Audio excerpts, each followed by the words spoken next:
दोस्तों आज के वीडियो में मैं आपको ऐसी पहचान बताऊंगा जिससे आप पशु को देखते ही पहचान लेंगे कि ये पेवर मुर्रा ब्रीड है या नहीं है। नमस्कार साथियों, Pilania dairy farm YouTube channel पर आपका बहुत बहुत स्वागत है। दोस्तों जब भी दूध वाली भैंस की बात होती है तो सबसे ऊपर नाम आता है साथियों मुर्रा नस्ल का। लेकिन दोस्तों आजकल बहुत से पशुपालकों के साथ धोखा हो रहा है। कोई भी काले रंग की अगर भैंस है तो उसको पेवर मुर्रा बोलकर दोस्तों उनसे बहुत से पैसे ऐंठ लिए जाते हैं। इसका सबसे बड़ा कारण है साथियों उन पशुपालकों को ये पता नहीं होता कि असली मुर्रा की पहचान क्या है। वो पहचान नहीं पाते असली मुर्रा को। ये धोखा साथियों पशु बेचने वाले के साथ भी हो सकता है और पशु खरीदने वाले के भी साथ। बहुत बार हम देखते हैं कि पशुपालक जो है वो अपनी पेवर मुर्रा नस्ल की जो भैंस है उसको भी मंदे भाव में बेच देता है साथियों, क्योंकि उसको पता नहीं होता है कि उनके घर पे जो भैंस बंधी हुई है वो एक पेवर मुर्रा नस्ल की ब्रीड है साथियों। और ये धोखा साथियों पशु खरीदने वाले के साथ भी हो सकता है। जब हम पशु खरीदने जाते हैं तो हमें कोई भी काले रंग की भैंस पेवर मुर्रा बोलकर दे दी जाती है साथियों और लाखों रुपए हमसे ले लिए जाते हैं। तो दोस्तों आज के वीडियो में मैं आपको ऐसी पहचान बताऊंगा जिससे आप पशु को देखते ही पहचान लेंगे कि ये पेवर मुर्रा ब्रीड है या नहीं है। क्योंकि साथियों अगर आप डेयरी फार्म के लिए भैंस लेना चाहते हैं या अपने घर के लिए भैंस लेना चाहते हैं तो दोस्तों मुर्रा नस्ल से ऊपर कोई भी दूध देने वाली भैंस नहीं मिलेगी आपको। तो साथियों इस वीडियो में जो मैं पहचान आपको मुर्रा नस्ल की बताऊंगा वो पहचान अगर आप कर लेते हो तो आपके साथ धोखा कभी नहीं होगा साथियों। तो चलो दोस्तों देरी ना करते हुए वीडियो को स्टार्ट करते हैं और पेवर मुर्रा नस्ल की पहचान हम कैसे करेंगे इसकी पूरी जानकारी लेते हैं। और साथियों इससे पहले मेरा आप सभी से निवेदन है, अगर आप चैनल पर नए हैं तो चैनल को सब्सक्राइब जरूर करें और बेल आइकन को जरूर दबाएं दोस्तों, ताकि मेरे द्वारा बनाई गई प्रत्येक वीडियो आप तक पहुंच सके। दोस्तों जब भी पेवर मुर्रा नस्ल की पहचान की बात आती है तो सबसे पहली पहचान आपको करनी है कि जो भी पेवर मुर्रा नस्ल है उसका रंग जो है वो आपको पेवर जेड ब्लैक मिलेगा साथियों, बिल्कुल काला रंग मिलेगा। उसके शरीर पे कहीं भी आपको सफेद बाल नहीं मिलेंगे दोस्तों, सिर्फ एक पूंछ को छोड़कर। दोस्तों जो पेवर मुर्रा नस्ल होती है वो बिल्कुल जेड ब्लैक होती है।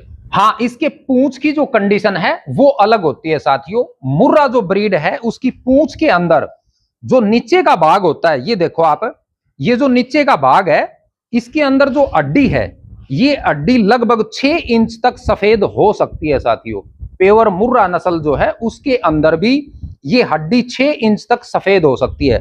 इसमें बाल काउंट नहीं होते साथियों कि बाल जो है वो 6 इंच लंबे हैं। ये जो हड्डी है ये आप देखना व्हाइट है, यहां से ये दिखा देता हूं मैं अच्छे से, ये देखो आप, ये जो व्हाइट है जितनी ये 6 इंच तक हो सकती है लेकिन इसकी सिर्फ 2 इंच है। तो मुर्रा नस्ल की जो पूंछ है साथियों भैंस की वो इस प्रकार से आप पहचान कर सकते हो।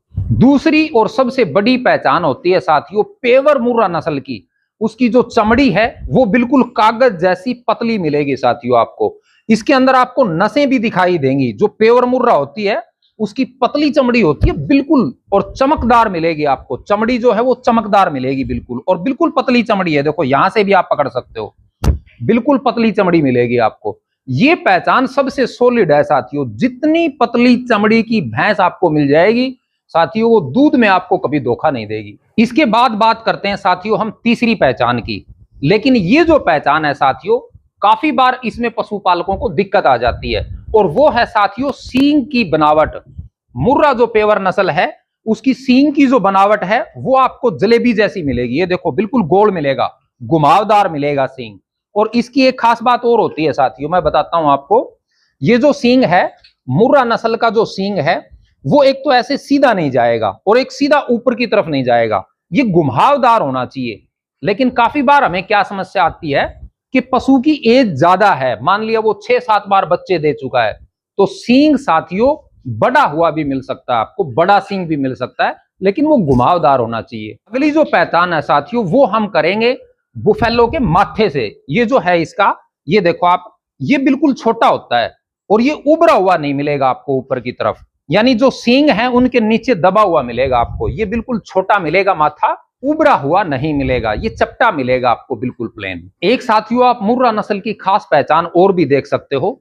हम पीछे से अगर उस पशु को देखते हैं, जैसे मुर्रा नस्ल की जो भैंस है उसको हम पीछे से देखते हैं तो आपको चौड़ाई मिलेगी उसकी, और जैसे ही हम आगे चलते जाएंगे तो आगे से बिल्कुल पतली मिलेगी वो आपको। गर्दन आपको बिल्कुल पतली मिलेगी, यानी शरीर जो है आगे से बिल्कुल पतला मिलेगा आपको, ऐसे वी आकार में मिलता है शरीर इसका, यानी पीछे से चौड़ा और आगे जैसे हम चलते जाएंगे उसका जो शरीर है वो बिल्कुल पतला, यानी पतली गर्दन और लंबी गर्दन मिलेगी साथियों आपको। इसके बाद हम बात कर लेते हैं अड्डर की, और जो थन होते हैं उनका साइज आपको कैसा मिलेगा पेवर मुर्रा के अंदर। दोस्तों अड्डर की अगर आपको पहचान करनी है तो मैं सबसे सॉलिड पहचान बता देता हूं। जैसे यहां से ये पशु का सांचा होता है, जो पेवर मुर्रा है उसका अड्डर यहां से स्टार्ट होता है साथियों। अभी इसके ब्याने के 1-1.5 महीना बाकी है, यहां से लेके आपको बिल्कुल ये जो नीचे सूंडी होती है इसकी, यहां तक इसकी अड्डर की बनावट मिलेगी आपको। और एक दोस्तों पेवर मुर्रा के अंदर ये विशेष ध्यान रखना आप, ये जो मिल्क वेन है सबसे मेन जो मिल्क वेन होती है ये आपको यहाँ घुमावदार मिलेगी। देखो दिखाई दे रहा होगा आपको, ऐसे यहां से ये घुमावदार मिलेगी, ऐसे घूमती हुई यहाँ पे।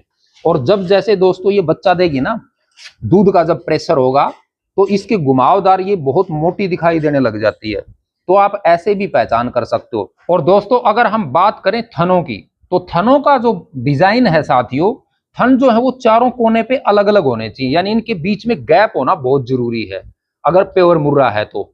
और दोस्तों इनकी जो लंबाई और मोटाई है उसका भी आपको विशेष ध्यान रखना है। पेवर मुर्रा के अंदर आपको बिल्कुल पतले उंगली जैसे थन नहीं मिलेंगे दोस्तों। ऐसी अगर कोई भैंस है जो बिल्कुल उंगली जैसे पतले थन है तो साथियों वो अच्छे दूध की नहीं हो सकती।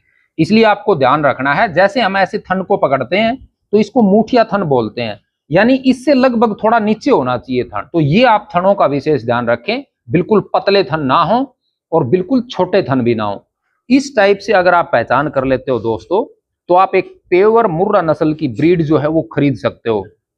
काफी बार क्या होता है, हमारे घर पे भी ऐसी भैंसें होती हैं जो पेवर मुर्रा होती हैं, लेकिन आम पशुपालक को अगर पहचान नहीं है तो वो भी उसको सस्ते भाव में सेल कर देता है। साथियों आपको पेवर मुर्रा नस्ल की पहचान होना बहुत जरूरी है। अगर आप ये पहचान कर लेते हो तो दोस्तों आपके साथ धोखा कभी नहीं होगा, आपके पशु का आपको सही मोल मिलेगा। और आप अगर कहीं से पशु खरीदने जाते हो तो आप एक अच्छा पशु और पेवर मुर्रा नस्ल का जो पशु है वो खरीद सकते हो साथियों।